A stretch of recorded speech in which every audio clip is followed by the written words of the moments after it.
세상 사람들의 차가운 시선과 마음의 상처를 피해 비행기가 조용히 내려앉은 곳은 끝없이 푸른 들판이 펼쳐진 어느 한적한 시골의 낡은 농장이었습니다. 이곳은 바로 호크아이 클린트 바튼이 세상의 눈을 피해 꽁꽁 숨겨두었던 그의 소중한 가족들이 있는 집이었죠. 세상에서 가장 강력한 영웅들은 이 작고 따뜻한 집에서 평범한 아이들의 웃음소리를 들으며 잠시나마 얼어붙었던 마음을 녹이고 숨을 고릅니다. 하지만 언제까지 숨어 있을 수만은 없었습니다.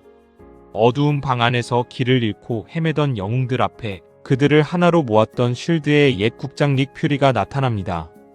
퓨리는 영웅들에게 포기하지 말라며 따뜻하면서도 단호한 용기를 불어넣어줍니다. 마음을 다잡은 영웅들은 울트론의 다음 계획을 추적하기 시작했습니다. 울트론이 향한 곳은 바로 한국의 서울이었습니다. 그곳에는 세포를 만들어내는 뛰어난 기술을 가진 닥터 조의 연구실이 있었죠. 울트론은 훔쳐낸 비브라늄 금속과 지팡이 속의 푸른 보석을 이용해 스스로 가장 완벽하고 파괴할 수 없는 새로운 육체를 만들려 하고 있었습니다. 그것은 재생의 요람이라 불리는 캡슐 안에서 아주 고요하게 자라나고 있었습니다.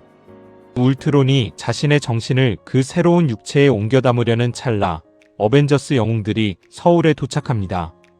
캡틴 아메리카와 블랙 위도우, 호크아이는 요람이 실린 거대한 트럭을 쫓아 서울의 복잡한 도로 위를 조심스러우면서도 날쌔게 가로지릅니다. 이 과정에서 아주 중요한 변화가 일어납니다. 울트론의 진짜 목적이 그저 세상을 바꾸는 것이 아니라 이 지구상의 모든 생명을 파괴하려 한다는 끔찍한 진실을 알게 된 쌍둥이 남매 완다와 피에트로가 울트론의 곁을 떠나 캡틴 아메리카를 돕기 시작한 것입니다.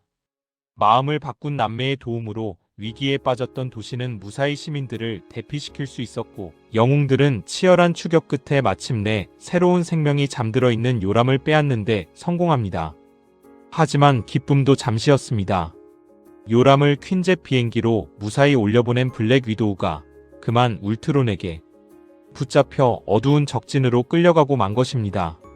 블랙 위도우가 남겨놓은 희미한 신호를 찾기 위해 그리고 요람 속의 존재가 깨어나기 전에 모든 것을 끝내기 위해 영웅들은 다시 뉴욕으로 향합니다.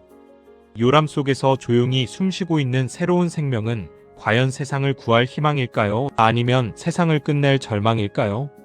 어벤져스 2편의 네 번째 이야기는 여기까지입니다.